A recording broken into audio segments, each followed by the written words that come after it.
In the quiet hills of 1790s Kentucky, beneath the hymns and harvests, something ancient stirred, an invisible court, built on scripture and soaked in blood. For over a decade, no one noticed. Then, one girl opened a cellar door, and the truth came screaming out. This isn't folklore. This isn't myth. This is the buried history of the Hardin family, a tale of faith twisted into ritual, of justice turned into execution, and of a cult that didn't die. It adapted. What if the evil we fear doesn't hide in the shadows, but stands at the pulpit? What you're about to hear isn't just a story. It's a warning. And it starts with one word written over hundreds of names. Cleansed. In the fall of 1798, an eerie silence crept across a rugged 20-mile stretch of the Wilderness Road in southeastern Kentucky. One by one, 17 travelers vanished, leaving behind saddled horses grazing aimlessly, wagons half-stocked with goods and personal belongings scattered like breadcrumbs in the dirt. No one heard cries for help. No one saw the violence, if there was any. It was as if the land had swallowed them whole. What turned these disappearances from tragedy to legend wasn't just the body count, it was the cover-up. Local authorities, perhaps out of fear or complicity, buried the investigations. Records were sealed, burned, or simply lost. The mystery might have remained locked in silence forever, had a forgotten box of court files not been discovered. In a dusty county courthouse basement in 1987, that discovery unearthed a truth more terrifying than frontier superstition. Proof of an organized murder. Ring-masked as Christian charity Dot, the records described a family whose crimes stretched across nearly a decade, their farmhouse serving as both a sanctuary and a slaughterhouse. And the scariest part? Their operation wasn't frantic or clumsy. It was precise, controlled, righteous. To their neighbors, the Hardens were paragons of virtue. But the truth, as it turned out, was buried beneath Beaver Creek. Before diving into the shadows of the Hardin farm, let's revisit the world in which this nightmare unfolded. In 1798, southeastern Kentucky wasn't so much a place as it was a challenge. Between jagged mountain ridges and dense forests, hopeful families moved westward in search of land, freedom, and new beginnings. Daniel Boone's Wilderness Road, carved through the Cumberland Gap some 20 years earlier, served as a lifeline connecting the East Coast to the developing frontier. It was a treacherous route, 200 miles of winding paths through terrain that seemed determined to kill. A snapped wheel, a sudden storm, a lurking predator, human or otherwise, any could spell death. Yet even in this unforgiving land, communities bloomed like wildflowers in spring. Little towns sprang up every few dozen miles, offering travelers rest, supplies, and the comfort of other human voices. These were the lifelines that made westward migration possible. Millfield was one such town. Tucked into a gentle valley by Beaver Creek, the town was small, barely 300 people, but significant. Founded in 1794 by Virginia Baptists, Millfield was a moral outpost. Life was regulated by Scripture, and Sunday service attendance was not optional. The town's nucleus was Hendrick's General Store, a creaky log building run by Jeremiah Hendricks, a battle-hardened former militiaman who'd fought alongside Boone himself. His store offered the essentials: salt, powder, blankets, tobacco, and the latest whispers from the East. Just a stone's throw away stood the Cumberland Inn, a beacon of civility amid wilderness chaos. Martha Crane, a widow from Philadelphia, had arrived with enough savings to build what was, at the time, frontier luxury. Guests could count on hot food, clean sheets, and conversation that reminded them of the world they'd left behind. At the heart of Millfield's spiritual life stood the New Jerusalem Baptist Church. It was humble, a log cabin with crude pews, but every Sunday it overflowed. Its preacher, Reverend Ephraim Cole, had once served in a fine Boston church.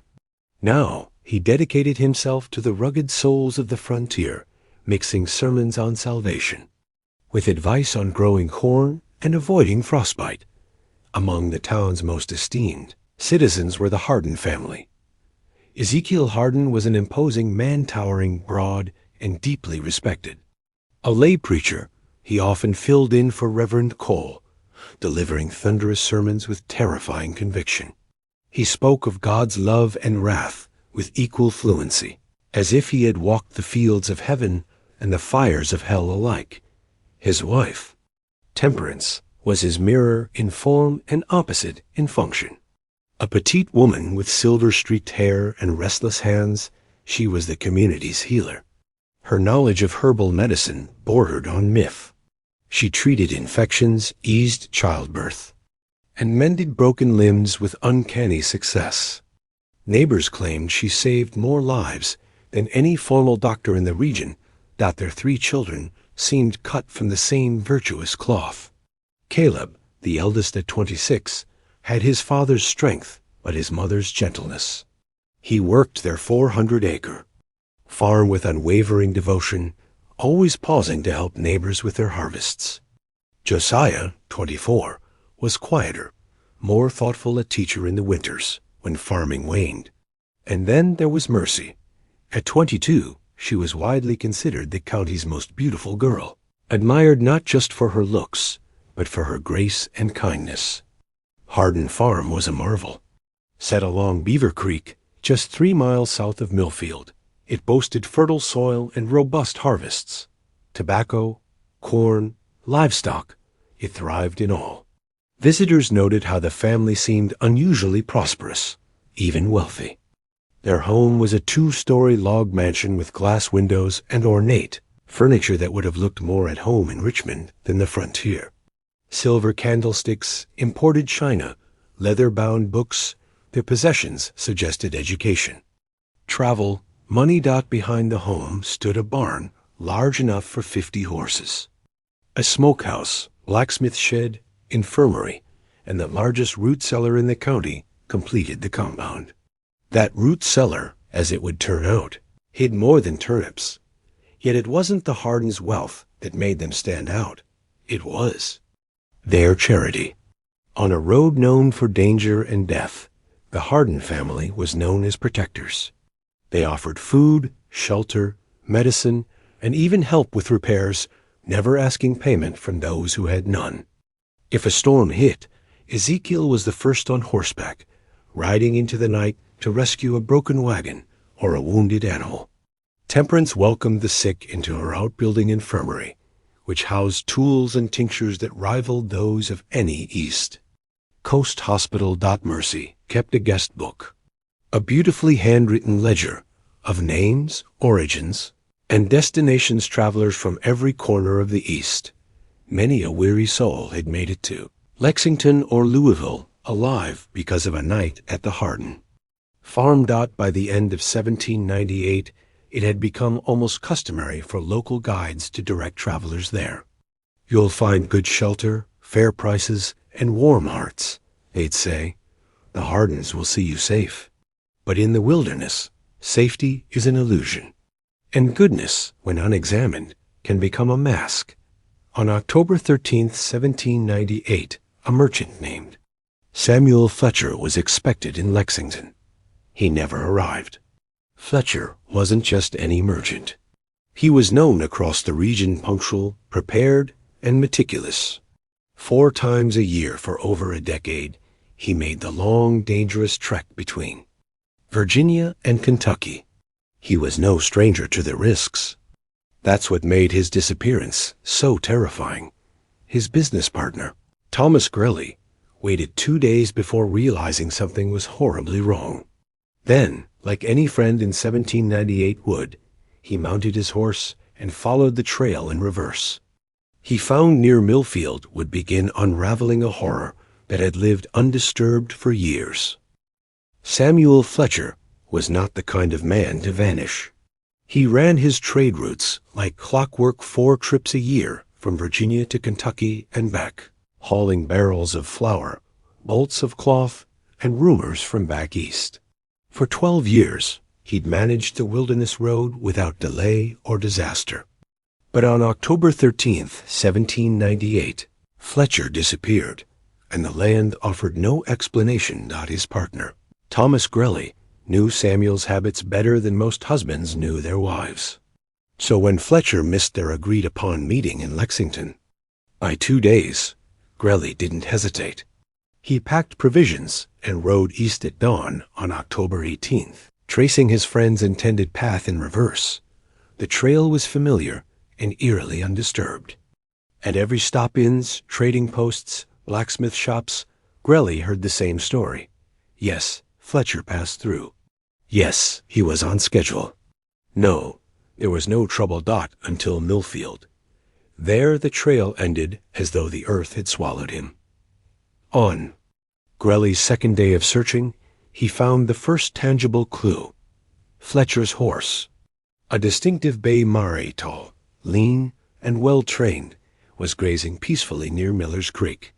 Still saddled, reins loose, the animal looked neither spooked nor injured.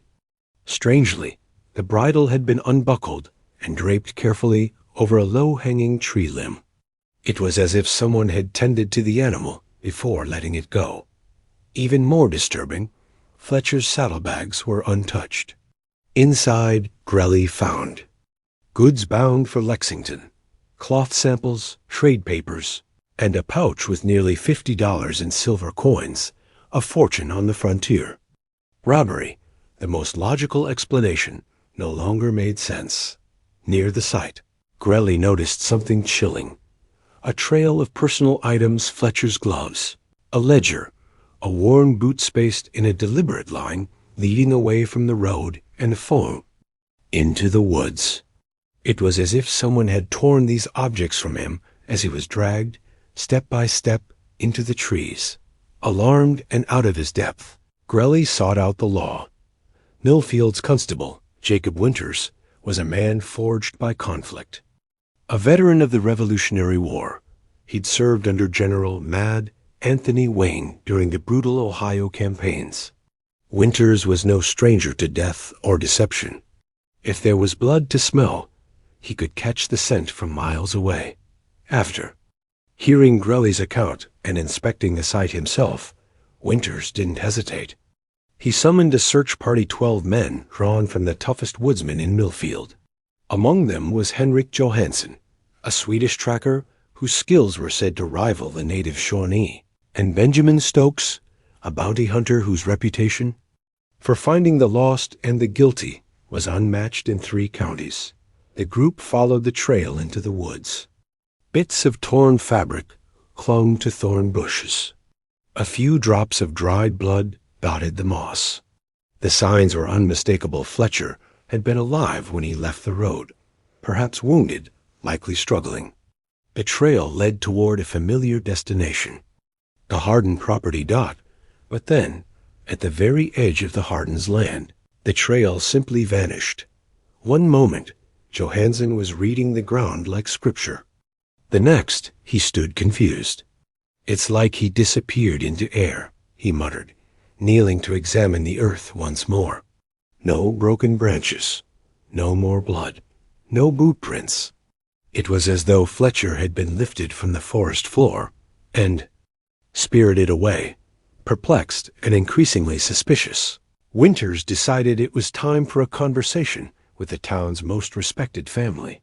Ezekiel. Hardin welcomed the constable with a warm smile, firm handshake, and a story ready on his lips. Des?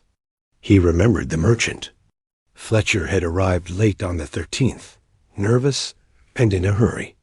Claimed he was being followed. Asked about a shortcut to Lexington. Ezekiel said he warned him the trails were dangerous, unmarked, full of predators. But Fletcher insisted. He was behind schedule and couldn't afford to lose another day. He declined food, declined rest, and rode off before dusk. His family echoed every detail. Temperance remembered Fletcher's upset stomach. She'd given him a bottle of her herbal tonic. Caleb offered to escort him to the ridge trail, but was turned down. Josiah recalled the merchant's boots were dusty and that he kept checking over his shoulder. Even Mercy chimed in, describing his polite but distracted demeanor. The constable listened, nodded, and made careful notes. But something about the Hardin family's account gnawed at his instincts. Too smooth. Too synchronized. Real stories from. Honest witnesses always contain minor inconsistencies. What color was the coat? Which hand held the reins? What time did he leave? But this story?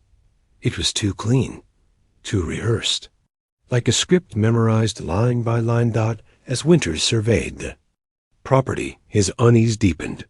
The farm had changed. A new smokehouse, large, stone-walled, far sturdier than necessary, stood near the barn. Freshly dug earth ringed several outbuildings, signs of recent construction or excavation.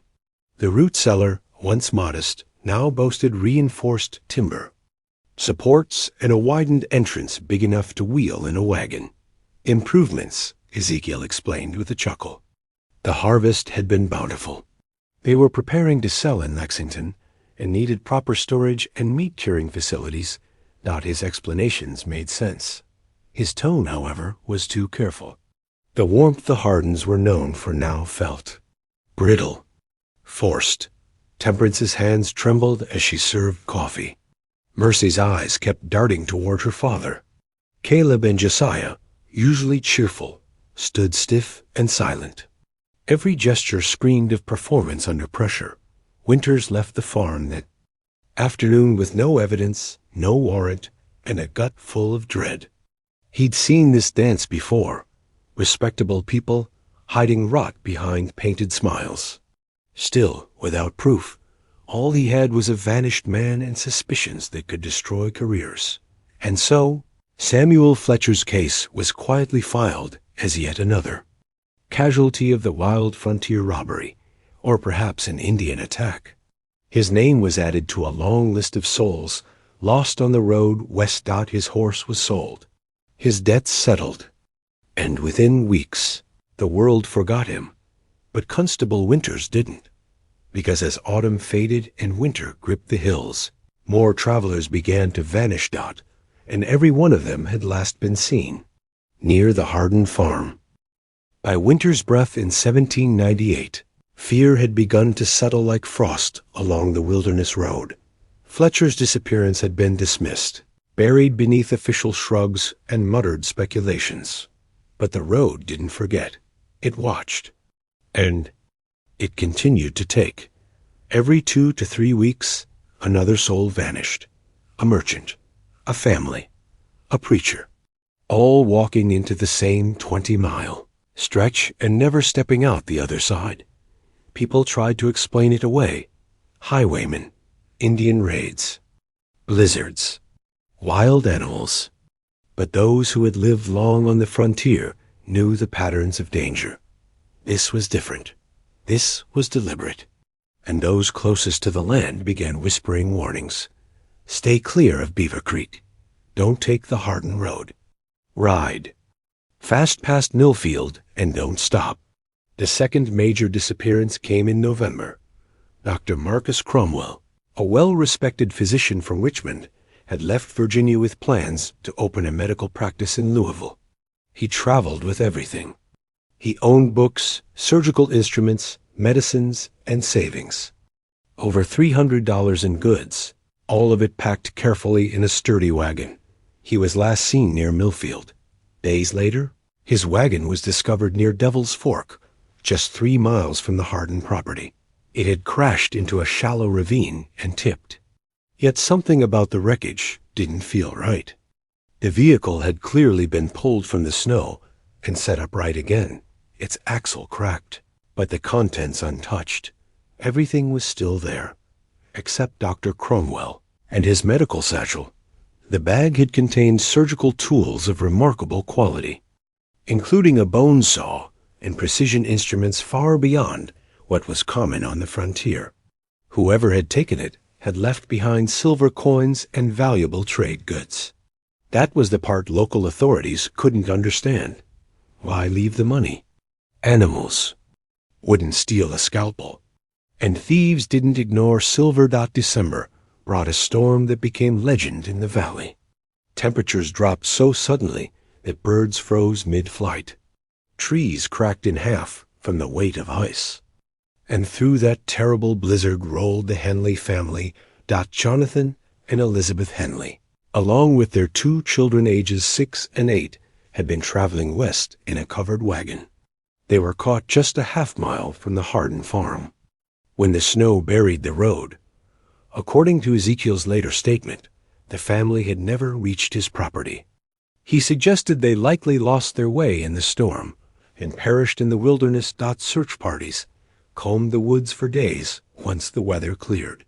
They found nothing, until a week later, the Henley's wagon reappeared beside the road cleaned of snow, its interior ransacked.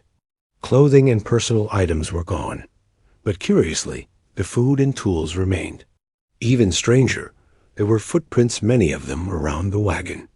The pattern suggested that multiple people had worked together to drag it from the snow and examine it thoroughly. It hadn't been looted. It had been evaluated. Then came January, and with it, the disappearance of Reverend Nathan Cross. Cross wasn't just a preacher. He was a legend, known across Kentucky for his fearless circuit riding. He'd spent 15 years bringing sermons to the most remote parts of the frontier.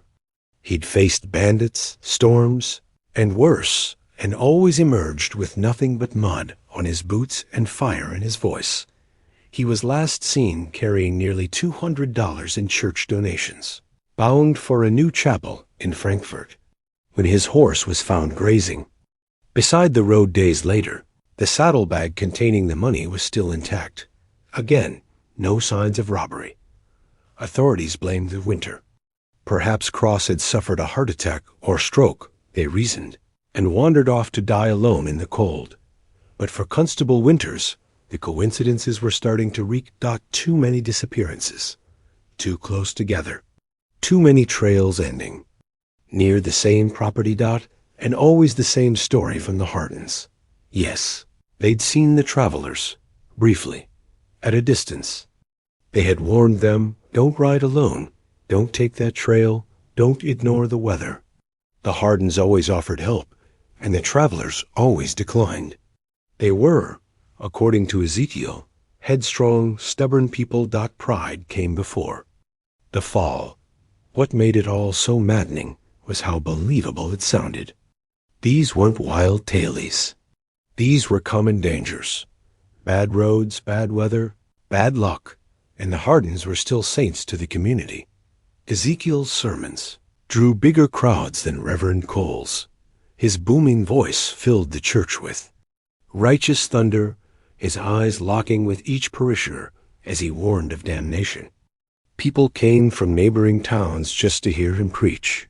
Temperance, meanwhile, had become something of a frontier miracle worker. When a fever tore through the valley the previous summer, it was her tinctures and poultices that saved the dying. Women whispered that her hands were blessed. To accuse the Hardens of wrongdoing without proof. It would be social suicide. Winters knew what happened to men who barked up the wrong tree. They were branded troublemakers, accused of paranoia, run out of town or worse. And still, the disappearances continued. Winters tried to fight it with facts. He logged each case meticulously, mapping the victims' routes, interviewing their families, checking timelines. The pattern was undeniable. Each victim had either been heading toward the Hardin farm or had inquired about it.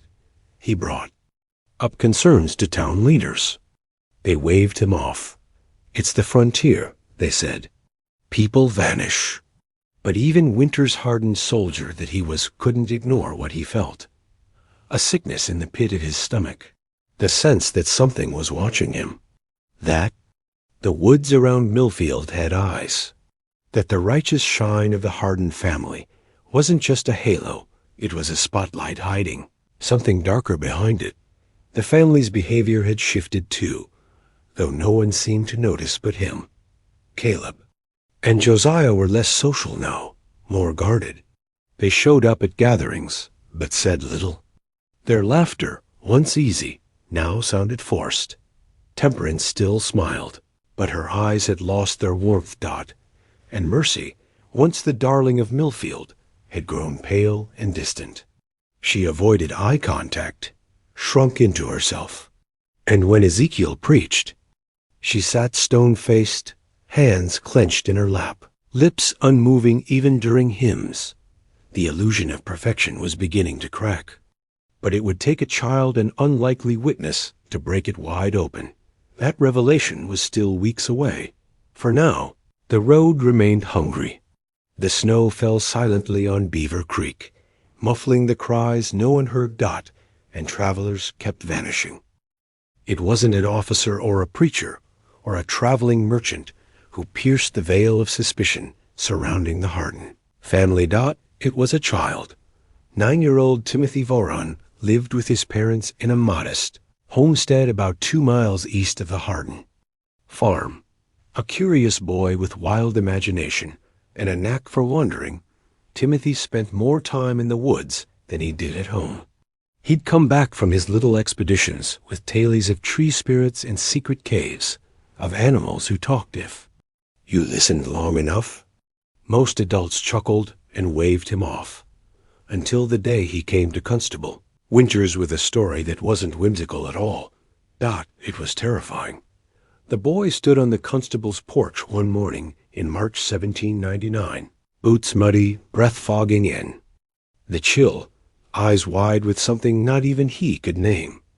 "I heard screaming," he said quietly. "Coming from the Hardin place." Winters knelt down. "Screaming? When?" "Lots of times. In the night. Always at night. Wintertime mostly. I was in the woods by Beaver Creek. I wasn't supposed to be, but I heard it. Not animal sounds. Not like fighting or yelling." He looked up. It sounded like someone was dying. For a long time. Winters didn't dismiss him, not this boy. Timothy had a reputation for detail. His stories may have been wild, but he always remembered the exact color of feathers or the number of claw marks on a tree. This wasn't fantasy. This was trauma. "Describe the sounds," Winters said carefully. "They cried. A man sometimes. Once a woman. It would go on for a long time, then stop all at once. Then it'd be real quiet. Not just the woods quiet, dead quiet. Sometimes there were other sounds too. Hammering, like pounding on stone. Or rope creaking. And chanting. I think they were praying." The boy's voice dropped to a whisper, but it didn't sound like good prayers. Winters sat with the weight of it for a moment. He asked the boy to remember the dates as best he could. Timothy gave him 5. Every single one aligned precisely with a known disappearance. Winters' blood turned cold. He knew what this meant. He knew it the way a hunter knows when he's being stalked. But knowing and proving are two different things. To accuse a family like the Hardens without ironclad evidence would not only destroy him, it might let them escape. He needed more. Quietly, discreetly, he began questioning the neighbors. Sarah Mitchell, who lived closest to the Hardens, admitted to hearing strange noises herself. Some nights, long after midnight, she saw lanterns swinging between outbuildings. The sound of shovels. Hammering. Once something she thought was a scream, but had convinced herself was a bobcat or an echo carried on the wind. "I brought it up with Temperance once," she said, ashamed. "After church," she laughed, said. They'd been working on the root cellar. Didn't want to waste daylight when night was cooler. Seemed reasonable. Except the construction never ended. Months of digging with no visible pile of dirt. No scaffolding. No delivery of materials. Just darkness and noise.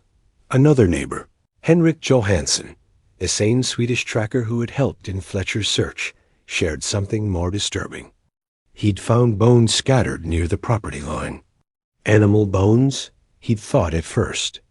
But the closer he looked, the stranger they seemed. Cracked femurs. Boiled marrow. long bones stripped with surgical precision. Pig, horse, cow, but also others he couldn't identify. Some were small, delicate, and a few showed saw marks, the kind that didn't come from predators. I asked Ezekiel about them, Johansson told Winters. He said they'd been dealing with sick livestock, had to put some down. Scavengers must have dragged the remains. He paused. But the cuts were too clean, too deliberate. Winters added the findings to his growing collection of unease. Then came the changes in the Hardens themselves. Caleb and Josiah, once popular among the local youth, had grown sullen and inward. They rarely attended social gatherings, and when they did, they hovered like shadows silent, eyes scanning the room. Like guards on duty, Mercy Hardin, who used to laugh like sunlight, had all but disappeared. When she did show her face, she looked pale, brittle, older than her 22 years. She kept close to her mother's side and flinched when anyone addressed her directly. Temperance continued to play her role as the community healer, but even her hands trembled now when she poured tea, and Ezekiel's sermons had changed. Where once he preached of redemption, he now thundered about judgment. His voice, still powerful, took on a harshness that hadn't been there before. He spoke of cleansing, of holy wrath, of the duty of righteous men to root out the corrupt. He spoke of death as if it were sacred. Several congregants had grown uncomfortable. They whispered to Winters after services, uneasy but unsure. "He's just passionate," they'd say. Winters wasn't so sure. Still, it wasn't enough. And then the cracks deepened. Winters' investigation into the Hardens' past revealed troubling gaps. They'd claimed to flee Indian raids in eastern Virginia, but Winters could find no records, no reports of attacks in the area. No known families by that name. They had no letters from kin. No deeds, no church registries, no property listings from before 1791. They had simply appeared, with wealth, with books, with refined furniture and tools rare on the frontier. They weren't poor settlers fleeing tragedy. They were people with means, with skills, with something to hide. And as Winters followed the threads, they all led back to one place, the farm. But how could such a well-respected family, so tightly woven into the town's moral fabric, be responsible for the string of horrors? That answer arrived in April, delivered by a man with a long memory, an even longer route. His name was Isaac Brewster, a peddler known across Kentucky and Tennessee. He arrived in Millfield with a wagon full of tin goods, stories, and something Winters hadn't expected. Confirmation. "I've heard these disappearances before," Brewster said. "Where?" Winters asked. "Holston River Valley, Tennessee, 10 years back. A farm just like this one. Travelers vanished. Good folks. Same patterns, same setup. Name of the family? Harper. Zachariah Harper. Big man, preacher. Wife was named Prudence. Healer, they said. 3 grown children. Beautiful daughter. Educated sons. Whole town trusted them." Brewster's voice darkened. "They vanished overnight. Left behind graves. Shallow ones, full of bones and murder. Winters didn't breathe. They looked," Brewster said, "just like the Hardens." Constable Winters had heard his fair share of legends. Some were campfire tales to frighten children. Others were cautionary stories rooted in truth. But what Isaac Brewster shared that spring afternoon wasn't a tall tale, it was a mirror. And the face reflected in it was far too familiar. The peddler sat at the constable's kitchen table, hat in his hands, eyes grim. "Holston River Valley," he said again. "Back in 89 to 91, something evil lived out there. Wore the skin of godliness, just like the Hardens do." The details spilled out slowly. In a remote stretch of Tennessee wilderness, near a little-used section of frontier road, travelers had begun to vanish. First a merchant, then a surveyor, then a whole family. Just like here, they'd all been headed toward the Harper farm, Brewster explained. Every last one. The Harpers Zachariah, his wife Prudence, and their 3 grown children were beloved by their town. Zachariah was a lay preacher, known for his powerful voice and relentless zeal. Prudence healed the sick with a basket of herbs and a touch that people swore was magical. The children were educated, charming, handsome. No one suspected a thing until it was too late. By the time the town got nervous enough to act, the Harpers were gone, Brewster said, voice tight, vanished overnight. Like smoke. Neighbors had discovered their homestead abandoned and destroyed, wells filled with stone, outbuildings burned, furniture shattered. It was clear the family had fled. But it wasn't just panic that had sent them running. It was the trail of shallow graves discovered in the surrounding woods. Dozens of them. When the authorities finally searched what remained of the property, they found more than bodies. They found items, watches, necklaces, boots belonging to those who had disappeared. They also found torture implements, tools too refined for butchery, too cold for medicine. They were murderers, Brewster said plainly, good at it and proud. But they had left behind no tracks, no destination, no survivors. Winters leaned back, heart hammering. You're sure they looked like the Hardens? Brewster nodded. Zachariah was a big man, premature gray in his beard. Spoke like he was chosen by God.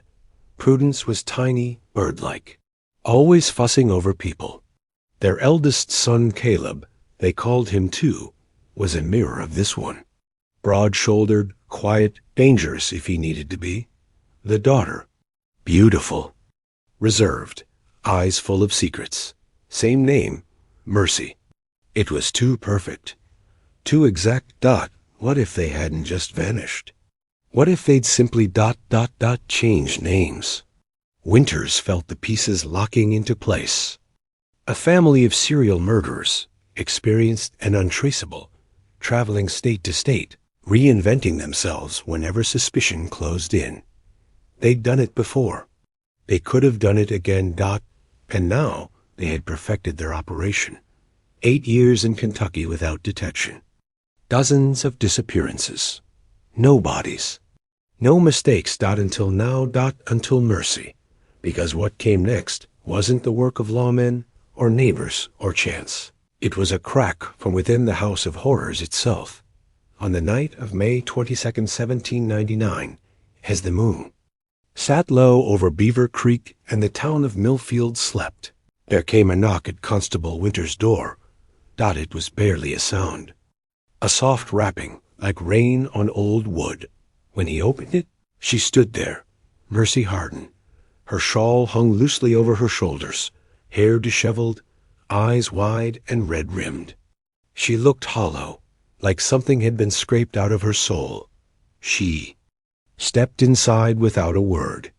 And then, in a voice that shook and cracked and tumbled over itself, she began to speak. It took 3 hours. She told him everything. The first murder, she said, happened only months after they arrived in Kentucky.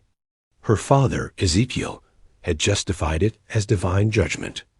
The victim, a traveler named William Bryce, had allegedly made lewd comments about Mercy. According to Ezekiel, that made him a corrupter of the righteous, an agent of sin. He deserved to die. But the truth, as Mercy revealed, had nothing to do with morality. Bryce had been wealthy. He carried valuable trade items. And he traveled alone. The perfect mark. That first killing, she admitted, had shaken the family. Temperance had wept for days. Caleb vomited behind the barn. Even Ezekiel had retreated to the woods for a week, fasting and praying. But something had changed when they buried the body and divided the belongings. They told themselves it was for survival. Mercy whispered that the road was full of wickedness, that we were chosen to cleanse it. But the cleansing became convenience. The convenience became doctrine, and the doctrine became a system. Ezekiel didn't kill out of rage or madness. He killed with purpose, with structure. The family developed a routine, what they called evaluation. When travelers approached the farm, they were assessed like livestock. Were they wealthy? Skilled? Would their goods be missed? Did they seem devout? Then came judgment. If Ezekiel found them unworthy, the family would spring into motion. They'd offer a meal, a warm bed, hospitality, sometimes an excuse to delay their departure horse trouble, approaching weather, a shortcut, to shave off a day's travel. Most accepted Dot, who would turn down help from people of faith. Temperance would drug their drinks. A special blend of herbs that dulled the mind, mimicked fatigue. Visitors would sleep deeply, unaware that it would be their last rest stop by morning. They were gone. Mercy explained that the root cellar, now a fortified, multi-chambered structure, served as the main holding area. But that was only the surface. Beneath it lay a vast labyrinth carved into the limestone, a project that had taken years and the labor of Caleb and Josiah. The tunnels were silent, cool, and deep enough to swallow screams. The main chamber, Mercy. Side was called the court. It had a judge's bench carved from stone, chains set into the walls, Bible verses written in charcoal. Here, Ezekiel performed mock trials. He'd interrogate the captives, announce their sins, deliver sentencing. Sometimes they were tortured for information, sometimes kept alive to serve a purpose. Dr. Cromwell, the missing physician, had been forced to teach temperance surgery. Reverend Cross had been made to write sermons for Ezekiel. Others were used for manual labor digging, hauling, expanding. The tunnels. But in the end, all were executed. Each method was deliberate. Hanging for liars, drowning for the proud, fire for the lustful. Ezekiel had verses to justify them all. What did he call it? Winters asked. Mercy's voice broke. Divine justice. She admitted to her part. She kept the records. A ledger, dozens of them, documenting every victim. Names, appearances, possessions, how they died. She cataloged them like harvest yields. She spoke of other horrors: 2 prisoners punished for disobedience, subjected to experimental procedures, left for days, without food or water. They weren't people anymore, she said. They were lessons, warnings, offerings. Winters sat in stunned silence, fists clenched, bile rising in his throat. But Mercy wasn't finished. There are people down there now, she said. Alive. 3 of them. One was William Patterson, a traveling surveyor. The second, Rebecca Foster, a young woman missing nearly 10 days. The third, an old preacher named Luther Grimby. Father says their trials are tomorrow night. Her voice trembled. I couldn't let them die. She looked up, eyes brimming with tears. I couldn't be part of this anymore. And just like that, the walls began to fall. Constable Winters didn't sleep the night, Mercy confessed. He couldn't. Her words echoed in his head like a bell tolling the hour of reckoning. There were people alive trapped beneath the surface of the Hardin farm, and time was slipping away like sand in a broken hourglass. By dawn, Winters had made up his mind. There would be no ride to Lexington, no warrants, no more waiting for permission. If Mercy was telling the truth and every bone in his body screamed that she was, then William Patterson, Rebecca Foster, and Luther Grimby had less than 24 hours to live. He would not let them die. Still, he knew he couldn't do it alone. The Hardens were dangerous, trained, armed, and they knew their land better than anyone. He needed men he could trust, men who could fight, men with nothing to lose. By mid-morning, he had his team.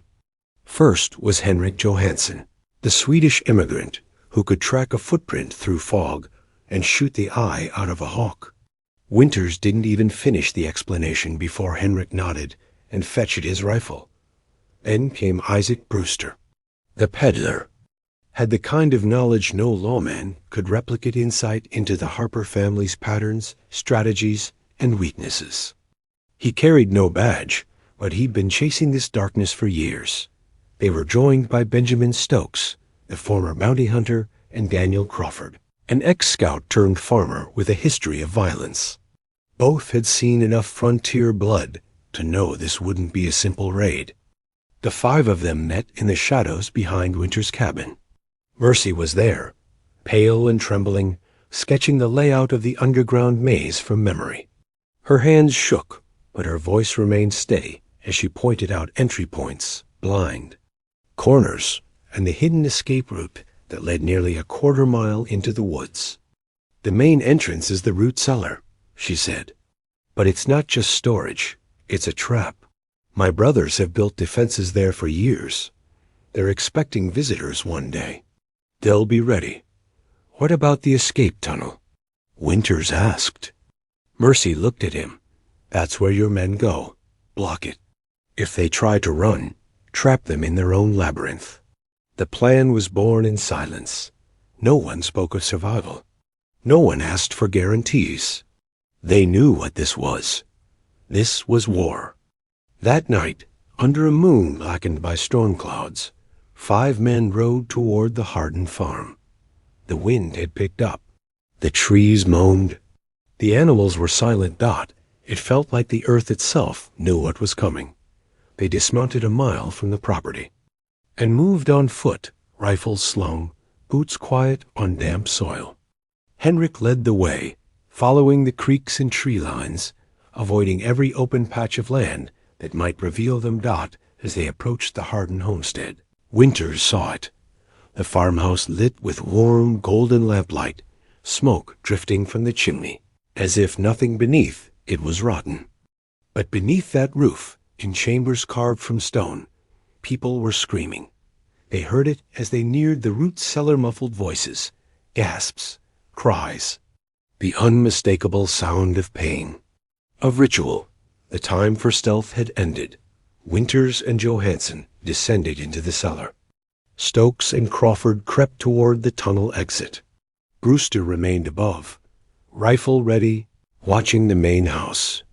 What they found inside defied all expectation, and sanity. The cellar entrance was guarded by a false wall that swung open to reveal a staircase descending into the dark. It smelled of damp stone, iron, and something worse, decay. The steps were worn smooth, used far more than any normal root cellar ever should be. Lanterns lit the descent. The deeper they went, the more obvious it became. This was no cellar. It was a fortress. The walls had been reinforced with thick beams and mortar. Side rooms branched off like a maze, many of them empty, but all clean, functional. There were storage rooms, armories, even a small chamber lined with cages holding pens for the condemned. Then came the courtroom. It was exactly as Mercy described. A wide chamber hollowed from limestone, high ceilings blackened with soot from torchlight. A stone bench, like a judge's pulpit, rose at one end. Iron shackles dangled from the walls.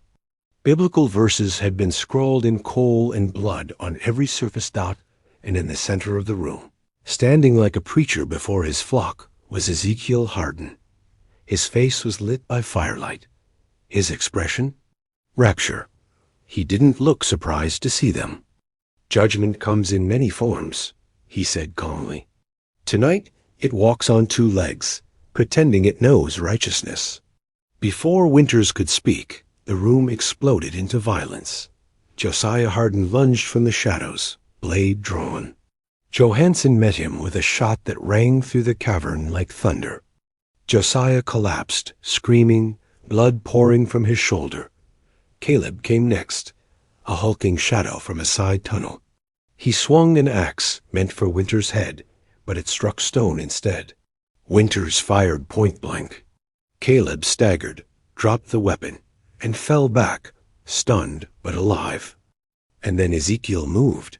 He didn't attack, he preached. "You've seen it now," he roared. "The rot, the decay, the blasphemy of a godless road. We were the cure. He raised a pistol, aimed it not at Winters, but at the chained prisoners behind him. Mercy's warning screamed in Winters' mind. If they're cornered, they'll kill the captives first. Winters didn't hesitate. He fired. The bullet struck Ezekiel's shoulder, spinning him back against the stone. He dropped the pistol, blood blooming like a dark flower across his chest. But even on his knees, even bleeding, he grinned.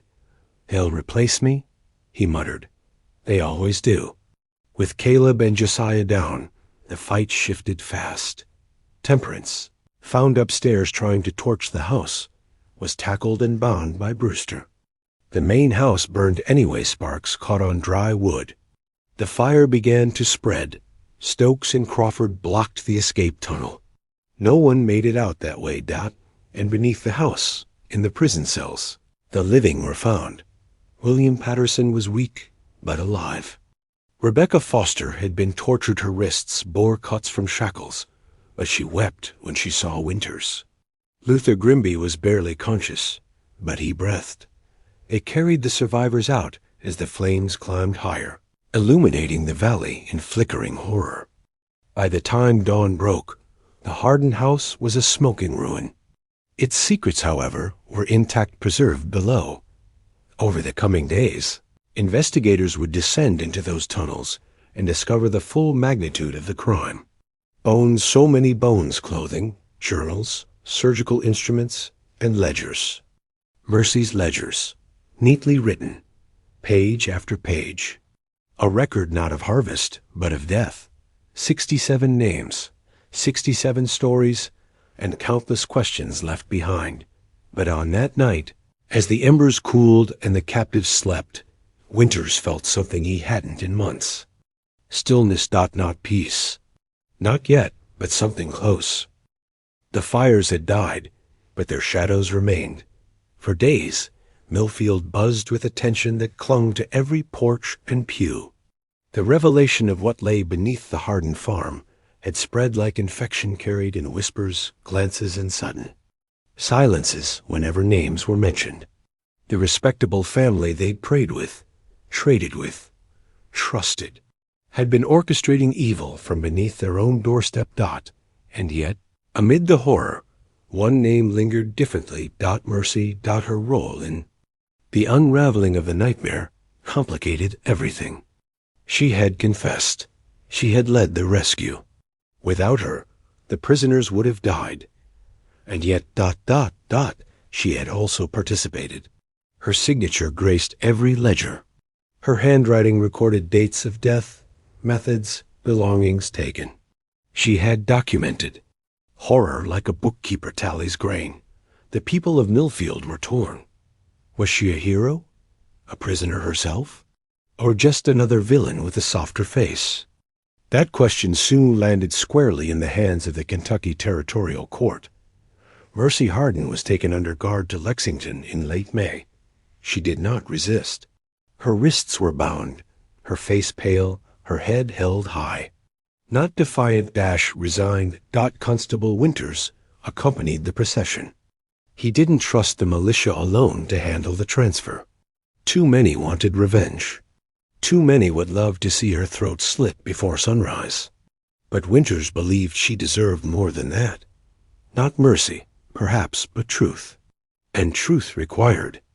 Like in Lexington, the trial began just 3 weeks later. It became the most talked about proceeding the territory had seen. Crowds gathered outside the courthouse each day. Reporters came from as far as Philadelphia.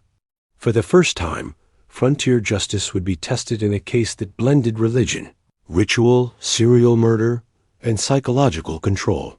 The Commonwealth of Kentucky versus Mercy Hardin. She was charged with 24 counts of murder, 8 of conspiracy, and a dozen lesser charges related to unlawful imprisonment and tampering with evidence. The prosecution opened with force. They displayed the ledgers meticulously. Organized logs listing victims by name, date, value of possessions, and assigned sin. The jury saw entries like Reverend Nathan Cross, Pride, drowned in trial chamber, silver pocket watch recovered, Dr. Marcus Cromwell, arrogance, stripped, restrained, kept alive 11 days. Surgical kit retained. Each entry was cold, precise, devoid of emotion. The prosecution argued that Mercy was not a bystander, but an active participant. That she enabled the murders by organizing the records, tracking inventory, and assisting in the luring of victims. She wasn't brainwashed, the prosecutor said. She was complicit, calculating. Then came the witness testimonies. William, Patterson, Rebecca Foster, and Luther Grimby all testified, still gaunt, visibly traumatized, but unwavering. They confirmed that Mercy had brought them food, spoken kindly, but never helped them escape. She knew, Patterson said, voice, trembling. And she did nothing, not until she decided it suited her. But then came the defense, and with it came Mercy. She took the stand on the 5th day. The courtroom fell silent as she was sworn in. For a moment, she simply looked at the crowd, many of them former neighbors, men and women who had once admired her. Some wept. Others glared.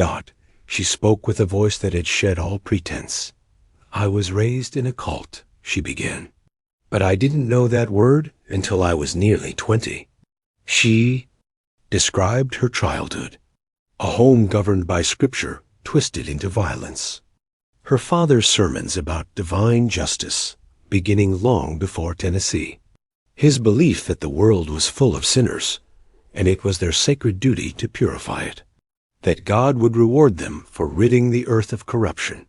She spoke of the beatings, the isolation, how her mother would boil herbs to keep the family calm and obedient, how Caleb and Josiah had been trained like soldiers from the age of 10, how disobedience was met with silence weeks of it, or solitary confinement in underground chambers designed to break will.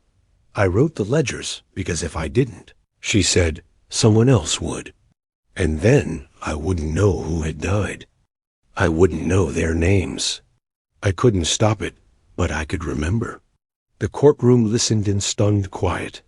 I tried to pray, she added, but my father's God didn't answer. Only the screaming did. She confessed to fearing her father more than death, that she believed, for years, there was no world beyond his reach, that her first act of rebellion wasn't escape it, was choosing not to cry after a sentencing. She explained why she broke. It wasn't one moment. It was 1,000. A glance from a dying preacher who still tried to bless her.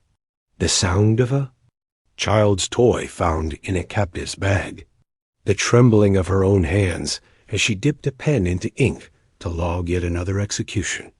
And finally, it was the realization that the road she walked didn't end in redemption, only ash. I knew if I didn't act, she told the court, I'd become what they were. Her defense attorney, a young, fierce abolitionist named Robert Calloway, argued that Mercy had been a prisoner of coercion, indoctrinated since infancy and isolated from the world, that her final actions were heroic, that without her, there would be no trial, no survivors. She gave up her family, he told the jury. She walked into the arms of justice on her own. That is not the act of a monster. That is the act of someone reclaiming her soul. The jury deliberated for 2 days. In the end, they found her guilty of conspiracy to commit murder, but not guilty of the individual murder charges. She was sentenced to 20 years of confinement in the territorial asylum rather than prison, based on overwhelming evidence of psychological abuse and indoctrination. Some called it mercy, others called it betrayal. Outside the courtroom, there were protests. Some threw stones. Others left flowers. Winters, who attended every day of the trial, stood in the back of the chamber when the sentence was read. He didn't clap. He didn't protest. He simply watched Mercy Hardin being led away in chains, not with satisfaction, but with sorrow. He had no illusions about innocence. She had blood on her hands. That could never be washed clean. But she had also broken a cycle. She had ended a legacy of murder that stretched back years, perhaps decades. In doing so, she had saved lives. That, too, could not be denied. When the smoke finally cleared from the burned ruins of the Hardin homestead, Millfield wasn't the same town anymore. No sermon could cleanse the shame that had settled over its people like dust. The righteous glow they had once felt when sitting in pews across from the Hardin family had vanished. In its place, embarrassment, guilt, and disbelief. They had fed the wolves, shaken their hands, trusted their prayers, and now they were left to rebuild not just their farms, but their faith in one another. The site of the former Hardin home became a forbidden place. Children were warned not to go near it. Farmers refused to cut timber from the nearby woods. Travelers took longer routes to avoid the area altogether. And when the wind blew just right, it carried a scent of scorched wood and something more ancient like earth, mourning its secrets. The tunnels were sealed with stone and soil by order of the territory's governor. A crew of men worked in grim silence, pushing rocks and clay into the black mouths of each chamber. But no matter how deep they filled, it never felt like enough. It was as if the tunnels themselves still breathed. They were burying a truth that didn't want to stay buried. Constable Winters oversaw the sealing himself. He stood at the mouth of the root cellar until the very last stone was packed. He didn't speak. He didn't write a report. He just watched. When it was done, he nailed a wooden cross into the soil above the entrance. Not a symbol of salvation, but warning, leave the dead. Despite his efforts to move on, Winters couldn't shake the memories, the faces, the sounds, the madness, painted on the walls of the underground court, and the most haunting truth of all, they still didn't know where it had begun. The Harpers in Tennessee, the Hardens in Kentucky, same family, same rituals, different names. How many other aliases had they worn? How many other towns had unknowingly fed their children to the beast behind the pulpit? Investigations continued for months. Authorities in Tennessee, Georgia, and the Carolinas reopened cold cases stretching back 15 years. In the wake of the Hardin trials, dozens of families came forward, parents of missing sons, siblings of vanished travelers, survivors of close encounters who had never spoken aloud their suspicions until now. Each new report added another brick to the invisible tomb the family had built around their past. Meanwhile, a new question emerged in frontier circles, one that clawed at the uneasy edges of faith. How does evil wear a holy face so well? Sermons changed across the territory. Pastors preached less about wrath, more about humility. Religious zeal was now treated with suspicion. A man who shouted too loud about fire and brimstone risked whispers. A woman with too many herbs in her satchel might find herself watched. The Hardens had poisoned more than people. They had poisoned belief itself. As for the surviving family members, their fates were sealed swiftly after the trial. Ezekiel Hardin never stood before a jury. He died from his gunshot wounds in a Lexington infirmary 3 days after his capture. Some said his final words were a curse. Others said he sang a hymn with his dying breath. The truth died with him. Caleb and Josiah Hardin were both found guilty of multiple counts of murder. Their trial was short, evidence overwhelming. They were hanged in Lexington's public square on a cloudy July morning, their faces wrapped in burlap, their names spoken with neither pity nor hate, only relief. Temperance. Hardin's fate was more complex. Her trial dragged on for weeks as attorneys argued about whether she had acted of her own will or under her husband's influence. Witnesses testified to her healing, her kindness, her tears, but also her poisons. Her concoctions had silenced men, paralyzed women, prolonged pain. Her knowledge of plants had been used for mercy, but also control. In the end, she was sentenced to life imprisonment. She died 10 years later, blind and silent in a stone cell, having spoken no more than 20 words during her entire incarceration. And yet, despite their deaths, rumors persisted. Some believed other Hardin children had escaped. That there were. Siblings left unaccounted for. Cousins, nephews, apprentices. Others whispered that the cult hadn't ended, it had scattered. Brewster, the peddler, stayed in Millfield longer than expected. He began collecting testimonies, writing letters, warning other towns. He called it a network of the devoutly damned. He believed the Harpers were only the tip of a larger thing, a movement hiding behind piety. Not a church, but something older, something darker. A theology passed from mouth to mouth, rooted in biblical phrases, but twisted into ritual. He suspected there were more farms, more judges, more ledgers. Some people rolled their eyes.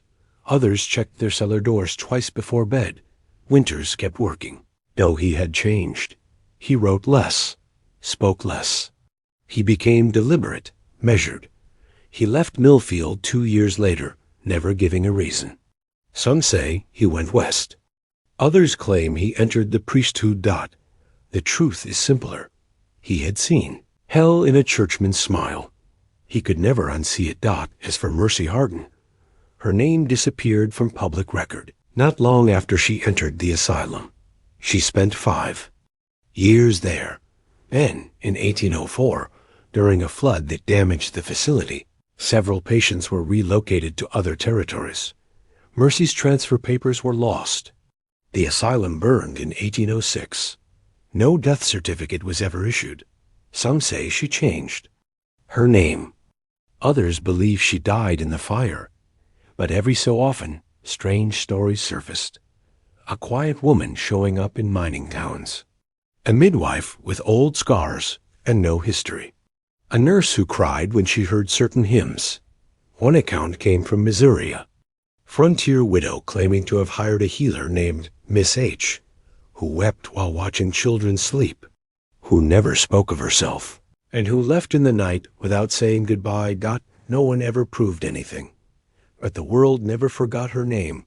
By 1810, the legend of the Hardin family had spread across every frontier town. Campfire stories turned their crimes into folklore. Children dared each other to say, "Mercy Hardin," 3 times in a mirror. Preachers used their tale as a cautionary sermon. Travelers shared the tale at inns, half believing, half hoping it was all exaggeration. But those who had seen the tunnels, they knew it. WASN single quotes T. And in time, those tunnels buried beneath the soil, sealed with prayer and stone, began to shift in memory. They became symbols of how easily we trust appearances, of how darkness doesn't always wear horns. Sometimes it wears a smile in a sermon. Sometimes it brings bread with poison in the crust. Sometimes it blesses you and still buries you in the garden. The Hardin case didn't end in the courtroom.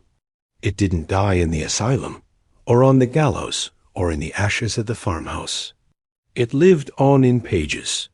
After the executions, when the tunnels had been sealed and the house left in ruins, the authorities turned their attention to something more chilling than any grave. The ledgers. There were 14 of them in total, bound in worn leather, numbered in iron gall ink, stored in a compartment hidden behind the stone pulpit in what Mercy had called the court.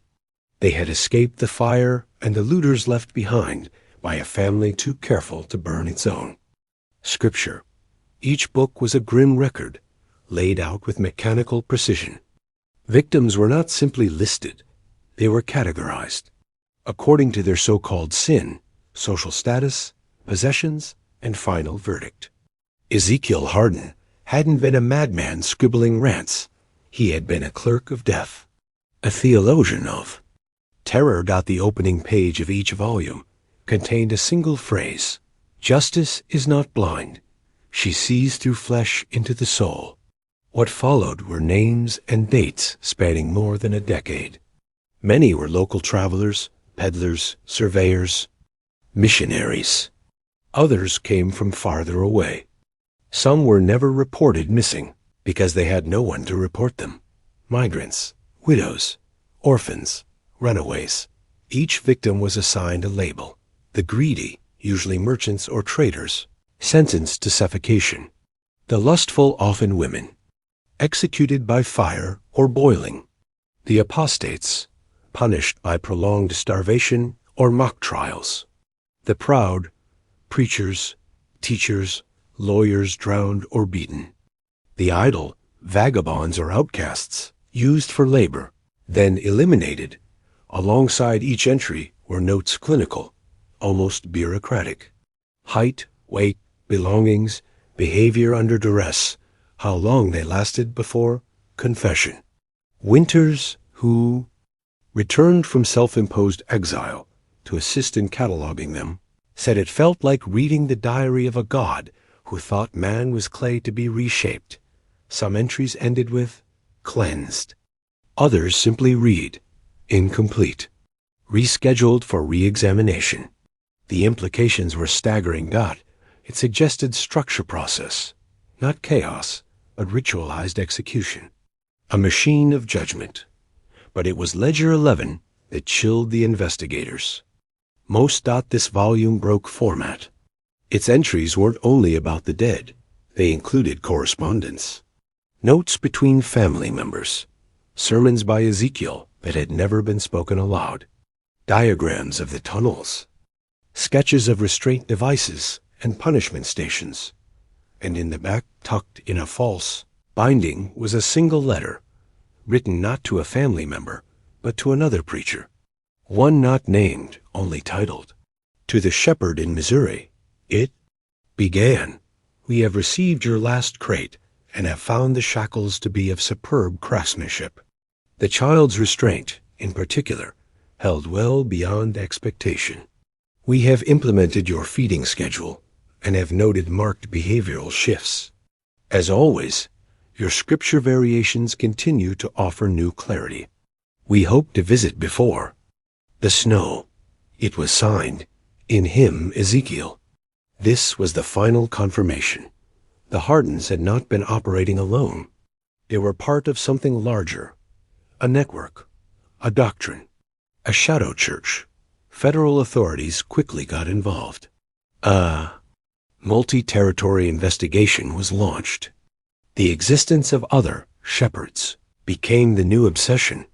Mercy's testimony had mentioned only one such figure, someone her father referred to as the archivist, a man she had never met, only heard about through whispered conversations and encoded journal pages. He was supposedly the keeper of doctrine, the author of a book called the Book of Severance, which, she said, was written not with ink, but with ashes and lamb's blood. It was believed to be fiction, until fragments of it appeared, hidden in the margins of Ledger 13. One passage read, "The lamb bleeds not in pain, but in gratitude for the shepherd. Shows the world its sins, then shears them away." Authorities realized this wasn't just a family cult. It was a faith system, one passed through generations like a rotting inheritance. The investigation expanded. Homes were raided across Kentucky, Tennessee, Missouri, and even parts of the Ohio frontier. Hidden rooms were uncovered, pages of doctrine, drawings of trial chambers, names of victims, maps with coded trails that matched known disappearances. In early 1802, a cabin outside St. Charles, Missouri, was burned to the ground by its own inhabitants when federal officers arrived. Among the ashes, surgical tools, children's clothing, and a charred hymnal titled Hymns for the Purging. This wasn't over. It had never been about just the Hardens. Winters, now acting as a liaison to federal marshals, warned that what they had uncovered was likely just one cell of many. And unlike common outlaws, these people believed what they were doing was not only justified, but holy. "They don't run from judgment," he told the magistrate. "They think they are judgment." Fear rippled through the territory. Settlements established night watches, Ministers were questioned. Traveling missionaries were detained for questioning. Church membership across several counties declined sharply. It became difficult to tell who was righteous and who was merely pretending. The ledgers, sealed in an iron box, were eventually delivered to the territorial capital. A judge ruled they would never be made public. Too dangerous. Too tempting. They were stored in a restricted archive under lock and key. But copies, photostats, and summaries began circulating among academic circles years later, sparking rumors of secret orders, spiritual corruption, and even copycat crimes. In time, the ledgers became more than evidence. They became legend. College professors argued whether the events had been exaggerated by frontier hysteria. Psychologists used them as case studies in inherited ideology. Occultists claimed they held alchemical codes meant to reveal divine truths. Preachers denounced them from pulpits, while secretly requesting access to read them. And always, somewhere in the dark corners of America's expanding wilderness, a new story would surface. A traveler gone missing, a preacher who vanished without a trace, a farmhouse abandoned with iron rings. In the cellar. The ledgers had not ended the horror. They had only named it, and the final page of the final book, Ledger 14, offered no closure. Just a single sentence written in mercy's hand. There are others. By the winter of 1803, the legend of the Hardin family had stretched far beyond the Kentucky frontier. You could hear it in the songs sung by children skipping rope, in the cautious tone of bar patrons swapping stories about the shepherds, in the sermons delivered with less thunder and more apology. There was a sense, palpable and heavy, that the veil had been torn, that the monsters the world feared didn't live in the woods, but in the pew beside you. And then they disappeared. Not just the Hardens, not just the shepherds. The whispers. The search parties that once rode into the Missouri timber with rifles and lanterns came back empty-handed. No new cellars were uncovered. No shadow congregations exposed. The scent of death that had followed. The case for years lifted. And people, as they often do, tried to forget. They paved over horror with routine. Married, had children, built new churches on the ruins of the old ones. And the ledgers sealed in the archives of the Kentucky Capitol were forgotten by all but a handful of clerks and scholars. But history is not content with silence. And evil, when buried, does not rot. At GERMINAT. It was an early spring in 1807 when Constable Jacob Fields, working in the newly settled township of Elk's Rest in eastern Missouri, received a visitor. The man was disheveled, pale, and smelled of salt and blood. He carried no horse, no pack, and spoke with a voice cracked by thirst. I walked 7 days, he told the constable, because if I didn't, I'd die, or worse, become one of them. He gave his name as David Goss, a schoolteacher from the outskirts of Arrow Rock. He claimed he had been invited to stay at a nearby homestead run by a preacher named Elias Gray. He said he ran a boarding house for wayfarers. Goss said, "Told me the Lord had led me there." At first, it seemed true. The Gray family was generous food, a warm bed, prayer before every meal. Goss had planned to leave after 2 days, but heavy rain and a broken wagon axle forced him to stay longer. That's when things changed. He heard whispers at night through floorboards, behind walls. Not words, humming, rhythmic, like someone singing with their mouth full of earth. He noticed the children, their eyes too still, their footsteps too silent. They didn't blink. They never asked questions. One girl traced symbols in the dirt, with her finger, over and over, as if writing in a language older than speech. Then, on the 4th night, he found the cellar. They called it the sanctuary, Goss whispered, trembling. Stone walls, chains, benches, and a book on the altar. It wasn't a Bible. It was black leather unmarked. Inside, drawings of punishment. Page after page of scripture, rewritten in blood red ink. He fled the next morning under the guise of fetching water. He never went back. Fields thought he was. Delusional at first, just another spooked man with a frontier imagination, until he read the words Goss had copied from memory. Verses that matched passages hidden in the margins of Ledger 13. And the name at the front of the black book?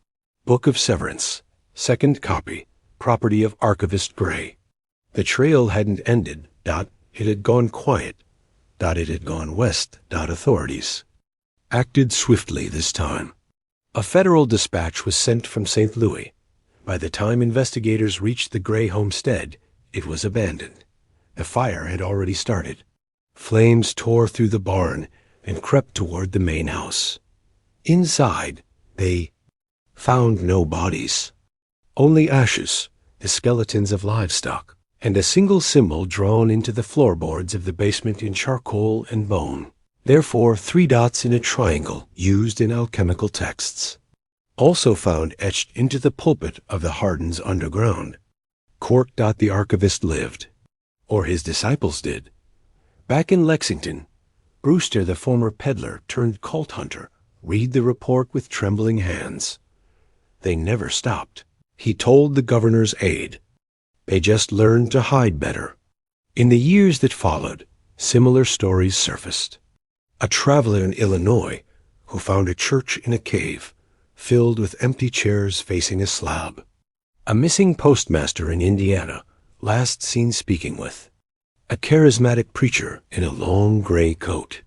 A newlywed couple in southern Ohio, discovered dead in their bed smiling, hands folded, their house scrubbed clean, but their cellar floor slick with blood.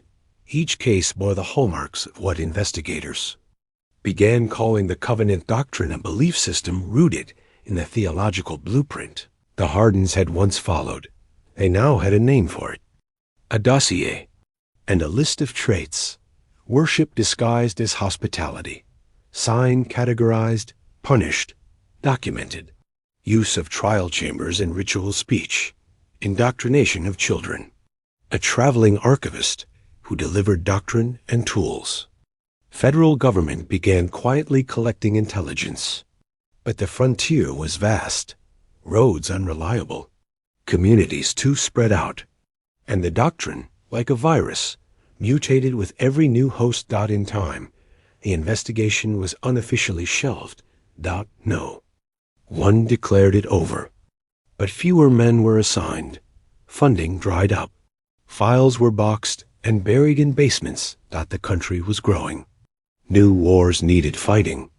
New cities were rising, and the darkness, ever patient, waited. Meanwhile, in a monastery north of Boston, a young seminarian named Thomas Calder stumbled across an unmarked package in a donated collection of books.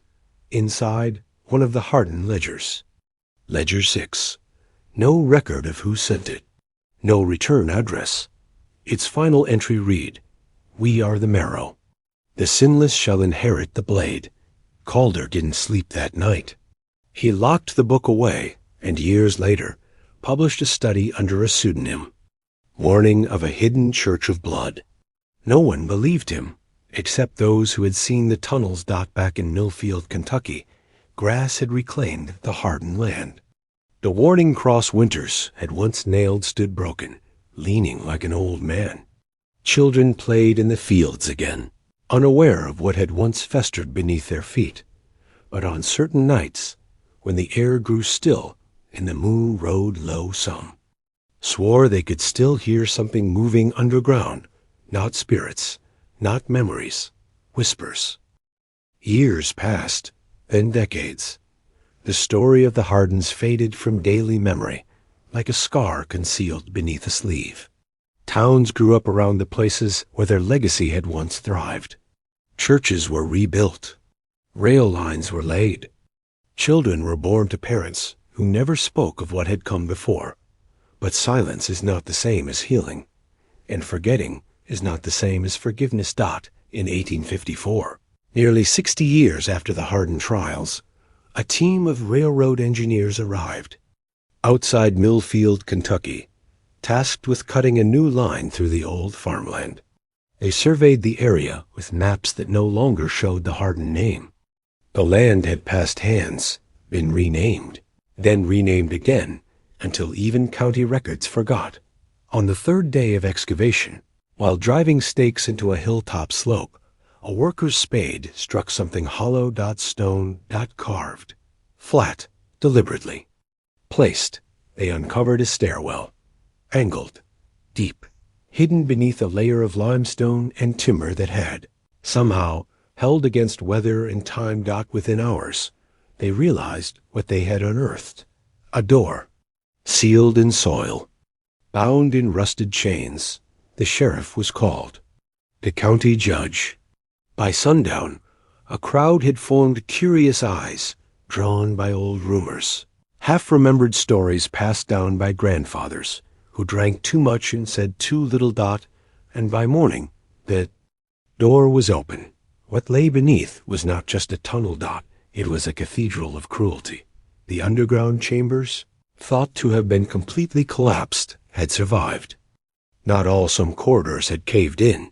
Others were flooded, but the courtroom, the scriptorium, and the vault of judgments remained largely intact, and what they held shocked even the most hardened officials. Bones, hundreds, not just scattered, but arranged, skulls placed in circular patterns, femurs stacked like cordwood, ribs woven into lattice across iron grates.